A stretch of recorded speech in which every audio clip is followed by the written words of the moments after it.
A Bíblia é um livro muito mais profundo do que parece. Além de ela revelar a nossa verdadeira história, ela também apresenta grandes acontecimentos essenciais para a nossa existência que estão diretamente ligados a padrões fractais que o Criador estabeleceu por toda a sua criação. O Messias possui 12 apóstolos, certo? Que foram essenciais na propagação do evangelho que ele veio trazer. E você sabia que o nosso cérebro possui 12 nervos cranianos e que esses 12 nervos cranianos são essenciais para o funcionamento do cérebro e do restante do corpo? Agora você entende por que algumas vezes nas Escrituras, como em Colossenses 1, verso 18, Cristo é colocado como cabeça do corpo, que é a igreja?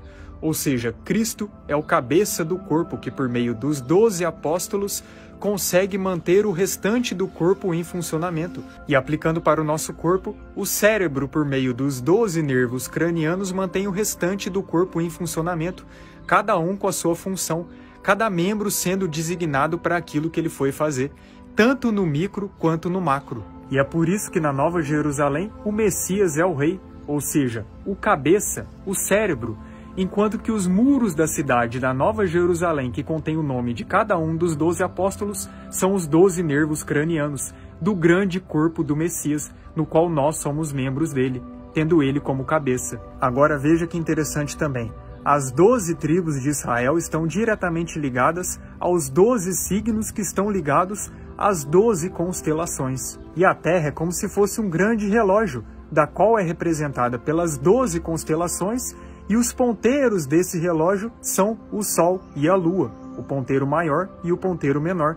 E é por isso que na Bíblia fala que o Sol, o luminar maior, e a Lua, a luminar menor, foram designados para marcar tempos, estações e anos. Mas isso só é possível na verdadeira cosmologia da Terra, e não nesse modelo que nos apresentam. E entre os 12 signos do zodíaco, representado pelas 12 constelações, antes eram 13, já que o signo de Ofilco, ou também conhecido como Serpentário, foi retirado. E o signo de Serpentário era representado por uma serpente. Agora olha que interessante a relação com as 12 tribos de Israel.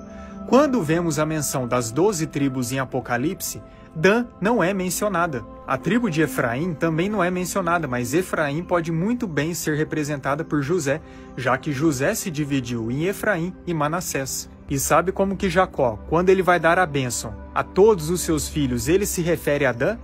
Como cobra na beira da estrada ou como serpente venenosa no caminho. E a tribo de Dan é representada por uma serpente, assim como o signo de Serpentário ou Ofilco também é representado por uma serpente, logo os que foram destituídos. E entre os 12 apóstolos tivemos Judas Iscariotes, que traiu o nosso Messias, e depois teve outro apóstolo, que no caso primeiro foi Matias, que o substituiu. Por isso que o número 13 não tem lá representações tão boas assim, né?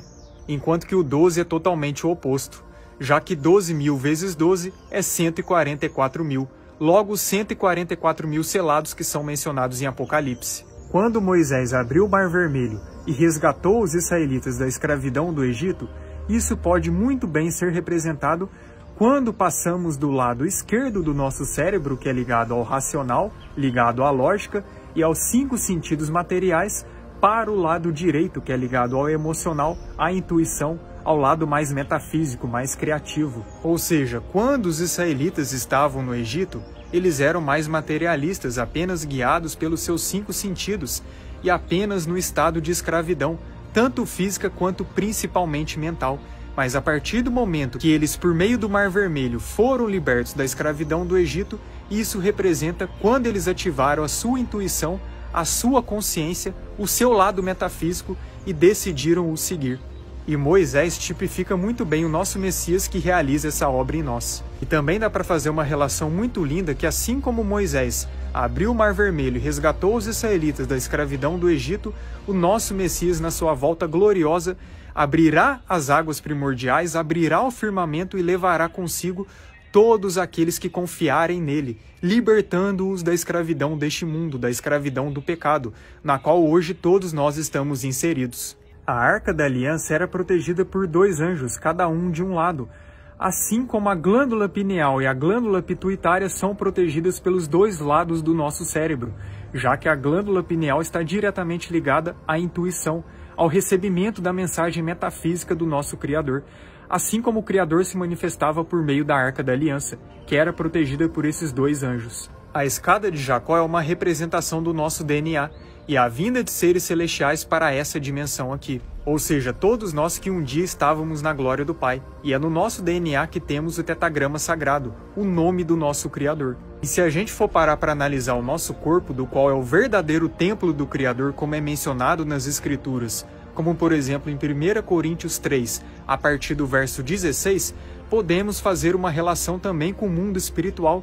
Assim como no nosso corpo nós temos anticorpos que protegem o corpo da vinda de parasitas ou de células cancerígenas, no mundo espiritual nós temos os anjos, os seres celestiais ao lado do Criador, que protege o grande corpo cósmico do Criador de ser infectado pelos demônios, pelos seres caídos, que são verdadeiros parasitas espirituais, já que todo parasita, para sobreviver, precisa se alimentar dos nutrientes do hospedeiro, assim como os demônios precisam se alimentar da energia do pecado do ser humano para sobreviverem, já que eles estão desconectados da fonte da vida que é o Criador. São várias outras citações que eu poderia mencionar aqui, como por exemplo a relação entre árvores e seres humanos, e por que isso é tão enfatizado nas Escrituras, mas talvez o vídeo ficasse muito longo e também fosse muita informação.